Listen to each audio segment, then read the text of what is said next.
If all along you have known that it is unfair to have a certain senatorial district in the state not produce a governor, how come you've been in support of the Labour Party governorship candidate up until the point before you changed your mind? Well, like when we did our primaries, which is the first step, we tried to source for candidates from this senatorial district, but we didn't get. We searched and searched and searched. All we are still getting is still from this same Rivers West and Rivers East.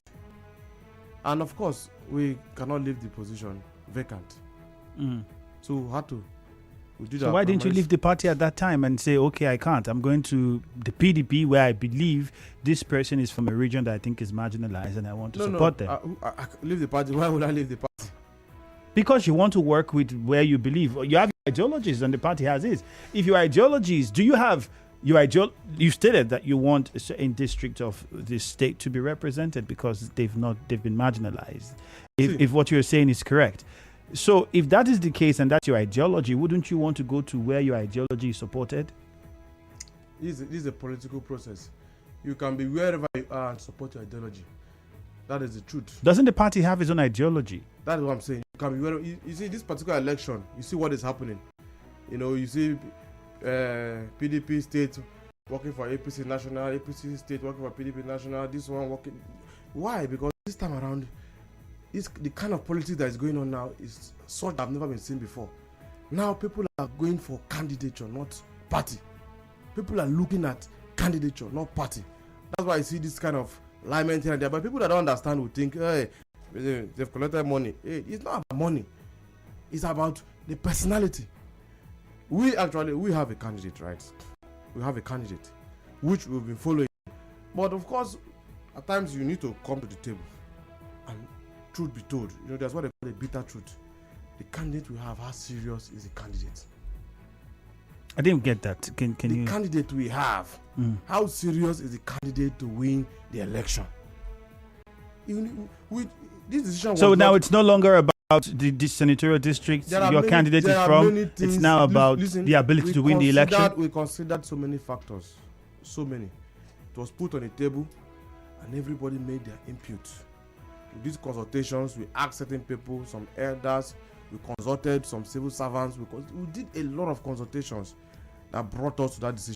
So it's not my decision as a person. No, it's not. So you and Wu were involved in the press briefing I did. All the state execos were there.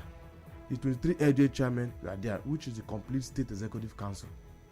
We have the state executive council that comprises of all the state exco and the 23 LJ chairmen. And then we have the state working committee, which is just the state excos. So this one, both state working committee and state executive council, we are part of it. So it's not something that I just woke up and announced. No. Questioning the ability of your candidate of your party to win the elections brings me to ask you whether you also believe that the presidential candidate of your party would win the election. Of course, Peter B won the election, not would win. And did you agree with people who believe that the PDP were in Rivers State in charge of ensuring or working against obedience who voted for their candidate, and many other Rivers people who felt like their vote was rigged by members of the PDP? The truth remains that the presidential election was rigged. It was rigged. By who? It was rigged totally. By who? Of course, the government in power. In Rivers State? Yes, of course. So if the government in Rivers State, you're accusing them of rigging the election, how come you're supporting their candidate? That's why I said that we are true with the national elections. We are true. We had all the evidences we had, the result sheets. In fact, for instance, like Obiakwe in particular, the figures they gave to the Labour Party, around 3,000 something, is mad. Because only the result sheets we have from just 10 units will show that we score more than that. No, Mr. Pepple, in Woji alone, it's striking. If 11,000 plus votes. If you're saying all of this, Mr. Pepple, it will make anybody wonder. If you're saying that, the government of the state rigged the election in favor of whoever they were supporting and rigged out your candidate, but then you're still going to be, in turn, come to support that same government and its candidates, in the same election for Saturday. So is it that, are you trying to also say that it's possible that the government might also rig the election on Saturday to ensure that its candidate wins?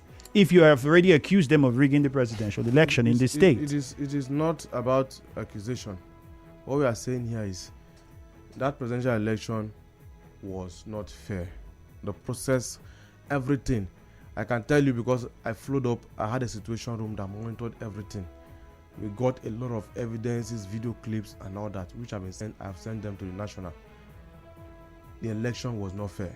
At exactly 5:25 p.m., all the Beavers passwords, let me say 80% was changed. So results could not be uploaded from the polling unit level, which is not what INEC promised us. So even INEC, in fact, I will even blame INEC more on this, because INEC compromised a great deal. Yes, I can tell you categorically, INEC compromised a great deal.